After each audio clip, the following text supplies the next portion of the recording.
Jadi hujrul muslim fauqa salasati fauqa salasin. Saling tidak menyapa, istilahnya bahasane satru telung dino, lebih dari telung dino. Ini apakah dosa besar, apakah dosa kecil? Menurut keterangan Shahibul Iddah Abul Husain bin Husain atau Ibnul Qasim, sebagaimana yang dijelaskan oleh Syekh Izzuddin bin Abdissalam, bahwa satu saling tidak menyapa, kalau ketemu melengos. Jadi saling tidak menyapa itu artinya kalau ketemu berpalingkan wajahnya, atau saling membenci yang bisa merubahkan hati, yang bisa mengakibatkan menyakitkan kepada yang lain. Gak gape ini kan yo, gak digape kan yang sakit.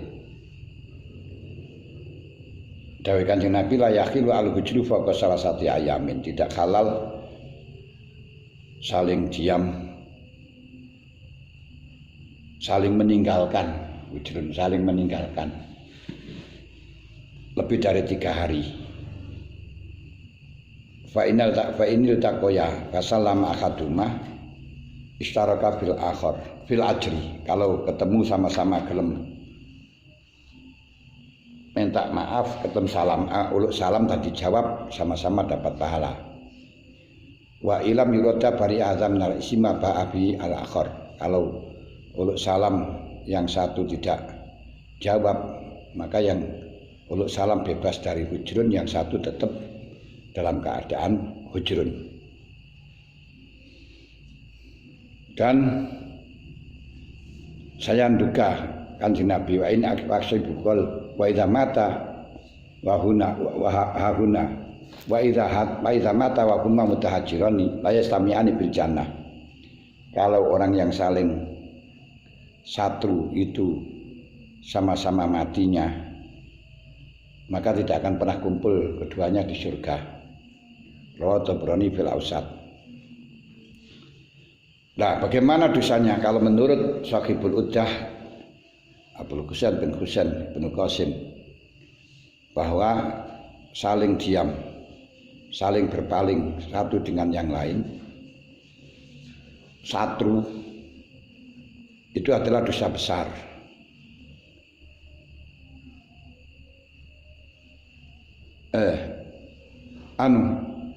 Ada yang mengatakan dosa besar, kalau menurut Shahibul Iddah dosa kecil. Dosa kecil. Kalau di situ dosa besar, sebagaimana yang disampaikan oleh Syekh Izzuddin bin Abdissalam, maka sekali satru melebihi 3 hari ini sudah fasik. Yang berarti kalau sudah fasik, walaupun dia israr, hilanglah keadilannya. Jadi saksi pernikahan nggak sah, walaupun kiai, dan tidak boleh menjadi wali anaknya kalau memang akan ngawinkan, menurut pendapat yang mengatakan bahwa wali nikah harus adil. Andai kata itu syahadah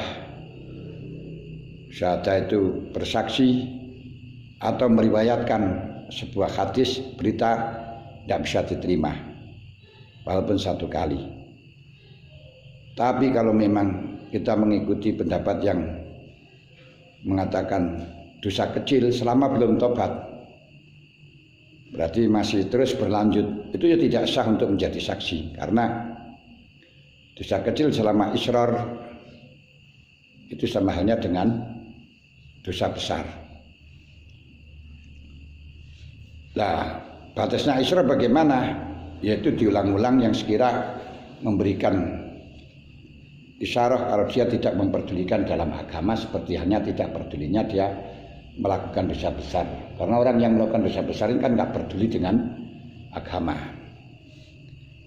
gak peduli dengan agama. Berarti pelanggarannya israr yang mengakibatkan fasik, yaitu ketika dia terus menerus kontinu melakukan dosa kecil yang memberi isyarah tidak diperbolehkannya, atau memberi isyarah atas ketidakpedulian di dalam perintah Allah. Sekapati memperhatikan perintah Allah itu disebut dengan israr, disebut dengan kontinu yang tingkatannya seperti dosa besar sehingga tidak boleh menjadi saksi, walaupun saksi pernikahan.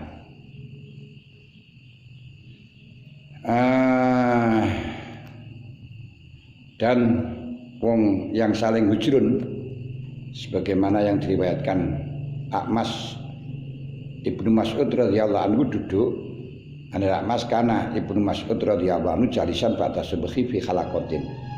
Ibnu Mas'ud dalam waktu subuh duduk di dalam seminar. Beliau bersumpah, unsyidullah ta'ala qati'a rahmin lama qama anna. Ketika orang yang memutuskan sanak, memutuskan perhubungan rohim, memutuskan rohim berdiri dari Ibnu Mas'ud, beliau akan berdoa, fa ini uridu an nad'u rabbana, saya ingin mendoakan dia, minta kepada Allah untuk dia. Tapi ternyata wa inna abwaabas sama murtajatun, pintu langit semuanya tertutup, ay mughlaqatun duna qati rahim, dari orang-orang yang memutuskan sana. Rawahu Tabrani. Dan Kanjeng Nabi mengatakan la yujalisunal yauma qati'ur rahim, orang yang qati'ur rahim jangan sampai duduk bersamaku.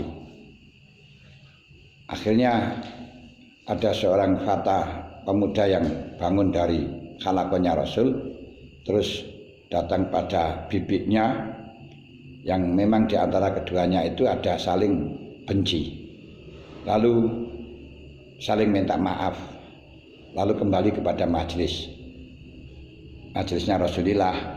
Faqala Nabi sallallahu alaihi wasallam inna rahmatan tanzilu ala qaumin fihim qati'ur rahim.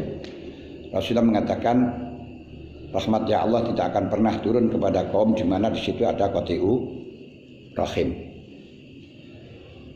Ini penting. Lalu